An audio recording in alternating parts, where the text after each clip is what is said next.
तेरी रहमतों का दरिया सरेआम चल रहा है, मुझे भीख मिल रही है, मेरा काम चल रहा है। तेरे नाम का वजीफा मेरी जिंदगी का हासिल, तेरे नाम की बदौलत मेरा काम चल रहा है। 2009 से 14 के दरमियान महाराष्ट्र में कांग्रेस और एनसीपी की सरकार थी। 2007 में हमने सियासत में कदम रखा था और मुझे इस बात के बताने में कोई दिक्कत नहीं है कि मैं दारुल इफ्ता में बैठा हुआ था और एक जोड़ा बूढ़ा मर्द और बूढ़ी औरत दारुल इफ्ता में आए और दरवाजे के बाहर बैठ गए। उनसे पूछा गया कि बात क्या है, तो उनको अंदर बुलाया गया। जो लोग मसले मसाइल जानने के लिए आए थे, उनकी मौजूदगी में पहले मैंने इनसे पूछा कि क्या बात है, तो कहने लगे कि इनके सामने बात नहीं कर सकते। तो जो लोग बैठे थे मैंने उनका काम निपटाया और उसके बाद उस बूढ़े मर्द और बूढ़ी औरत से मैंने पूछा कि बात क्या है, तो उन्होंने बताया कि हम आगरा रोड के इस पार आयशा नगर पुलिस स्टेशन के आसपास रहते और रात में लोग रिक्शा लेके आते हैं और मेरी बेटी को ले जाते हैं और सुबह होते उसे मेरे घर वापस छोड़ जाते। समाज में कोई हमारा साथ देने वाला नहीं है, पुलिस स्टेशन में कोई हमारी सुनवाई नहीं है, हमारा कोई बेटा नहीं है। हालात से हम मजबूर हो गए। आप यकीन मानिए मेरे रोंगटे खड़े हो गए कि मालेगांव में ऐसा जंगल राज। जब इस मामले में मैंने तहकीक करना शुरू की तो मुझे बताया गया कि मेडिकलों से 200 निरोध के पैकेट खरीदे जाते हैं। जाहिर बात है ये इतनी संगीन बात थी कि ये बात बगैर तहकीक के नहीं कही जा सकती थी। मैंने जानकारी ली, जिस मेडिकल का नाम दिया गया उस मेडिकल पर जाकर के मैंने जब पूछा तो उन्होंने इस बात की तस्दीक की कि इनके वर्कर आते हैं और 200 पैकेट लेकर के जाते। हमें फैसला लेना पड़ा कि अगर शहर इस रुख पर जा रहा है और इस तरह की मजलूम और बेकस लोगों के साथ, हमारी बहन बेटियों के साथ ज्यादती होती है, तो इसका सद्देबाज जरूरी है। हमने सियासत में कदम रखने का फैसला किया। हमारे साथ कोई नहीं था, एक अल्लाह की जात थी।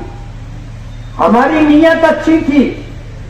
हम दारुल इफ्ता से उठे, दारुल उलूम मोहम्मदिया के गेट से बाहर आए, केदवाई रोड पर कदम रखते ही हम सियासत में दाखिल हो गए। और आपको ये बात बता दूं कि 1.5-2 महीने की मेहनत में हमने कारपोरेशन में अपने 28 कारपोरेटर पहुंचाए। पूरा महाराष्ट्र हैरत कर रहा था और लोग ये समझने लगे थे कि अब ये सियासी पार्टी तीसरा महाज पूरे महाराष्ट्र में लेकर के निकलेंगे। लेकिन हमने तो मालेगांव के लिए सियासत में कदम रखा था, इसलिए हम अपना तीसरा महाज लेकर दुनिया भी ले गए। हमने मालेगांव के लिए सियासत की थी और अल्लाह का बहुत बड़ा करम है कि अल्लाह ने हमें ताकत अता की। हमने इस बात की कोशिश की थी कि हमारे साथ ऐसे लोग चुन करके आए जो शहर की भलाई, शहर की तरक्की, शहर का विकास अपने सामने रखते हो। लेकिन हम जिस अच्छे खानदान में जाते थे, जिस अच्छे शख्स के पास जाते थे, वो शख्स माजरत कर लेता था कि मुफ्ती साहब ये हमारा काम नहीं। आप सोचो लोगों की सोच ये बन गई थी कि इस फील्ड में वही लोग रहेंगे जो जिना के आदी हो, जो दारू पीने के आदी हो, जो जुआ खेलने के आदी हो। ये हम लोगों का काम नहीं है।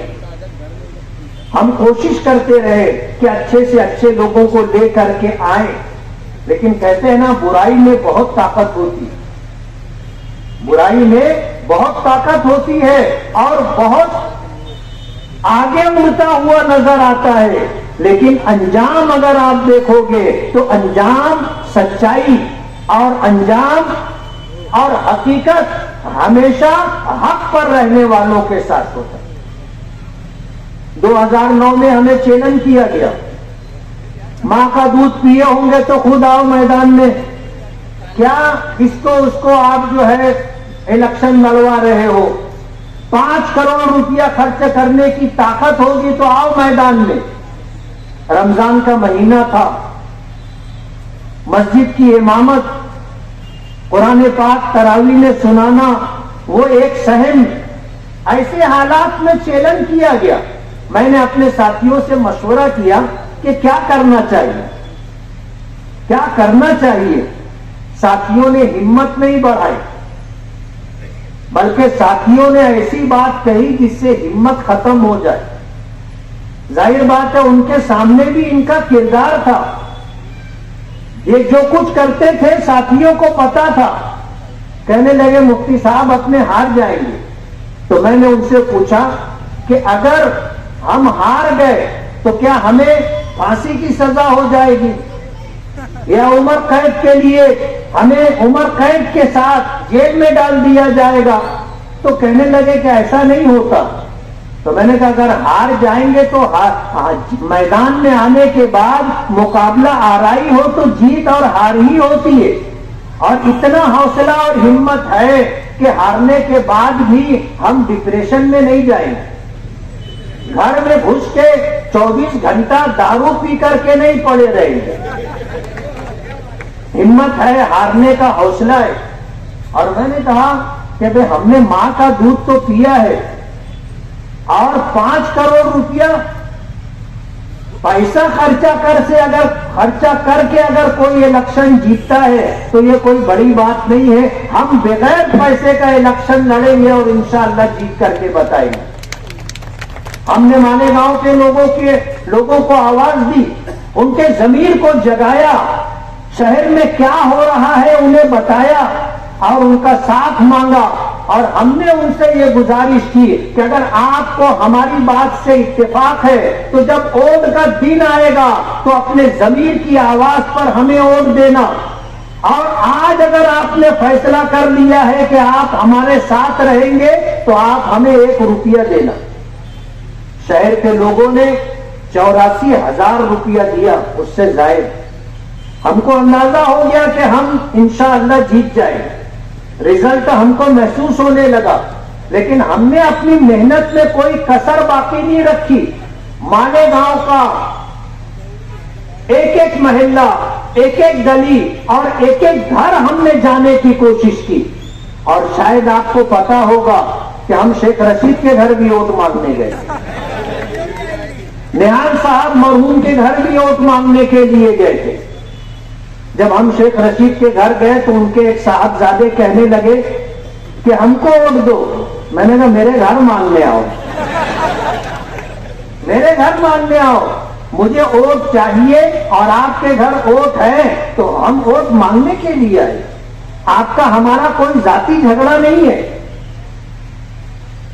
2009 में इस शहर के लोगों ने जिस तरह नवाजा, पूरे मुल्क में एक तारीख बनी, पूरे मुल्क में एक तारीख बनी कि हमने लोगों के दरमियान अपील की कि अपने जमीर की आवाज पर वोट देना और अपनी मेहनत और हलाल कमाई से 1 रुपया देना। लोगों ने दिया और मालेगांव के लोगों ने एक तारीख बनाई। 2009 में चुनकर आए, 14 तक कांग्रेस एनसीपी की सरकार थी। जब हम उनसे काम के लिए एक्स्ट्रा फंड मांगने जाते थे तो ये वहां जाके कहते थे, कांग्रेसी थे, ये वहां जाकर के उस वक्त के जो चीफ मिनिस्टर थे उनको कहते थे कि इनको एक्स्ट्रा फंड देना नहीं, वरना पार्टी का नुकसान होगा, इनका नाम होगा, हमारी पार्टी का नुकसान होगा। तो 2009 से 14 के दरमियान जो 2 करोड़ रुपया फंड मिलता था, उसके अलावा 1 रुपया फंड मुझे नहीं मिला। ये इनकी कारस्तानी थी। 2014 में मैं इसी बुनियाद पर इलेक्शन हारा कि इन्होंने कहा कि इनको काम करना नहीं आता। इन्होंने क्या किया है, 5 साल का हिसाब देना। जीत और हार नसीब और मुकद्दर से है, लेकिन जीत के भी कुछ असबाब होते हैं और हारने के भी कुछ असबाब होते हैं। जाहिर बात है 5 साल में हम कोई बड़ा काम नहीं कर पाए थे। 2 करोड़ रुपया ऐसा होता है जैसे ऊंट के मुंह में जीरा। हम शहर में क्या करते, इलेक्शन हार गया मैं, लेकिन मैं घर में नहीं बैठा, मायूस नहीं हुआ, अपना काम करता रहा। जोहर से पहले अजान हो रही थी, रिजल्ट आया कि मैं हार गया, तो मैं अपने काम से चला गया मस्जिद, इमामत करता था, नमाज पढ़ाने चला गया। पूरी मस्जिद के लोग सर उठाकर मुझे देख रहे थे। लेकिन अल्लाह का एहसान है, जीत और हार नसीब मुकद्दर से है, और ये हमारी रोटी रोजी नहीं है। हमें कोई मलाल नहीं था, पहले दिन से काम से लगे। 2014 का इलेक्शन हारने के बाद 2019 का इलेक्शन लड़े। आवाज आ रही थी दूर दूर तक हमारे मुकाबले में नहीं है, 50,000 वोट से हराएंगे। उल्टा हो गया मामला, 38,000 वोट से खुद हार गए। और इंशाअल्लाह अभी 50,000 वोटों से ज्यादा से इंशाअल्लाह हराएंगे।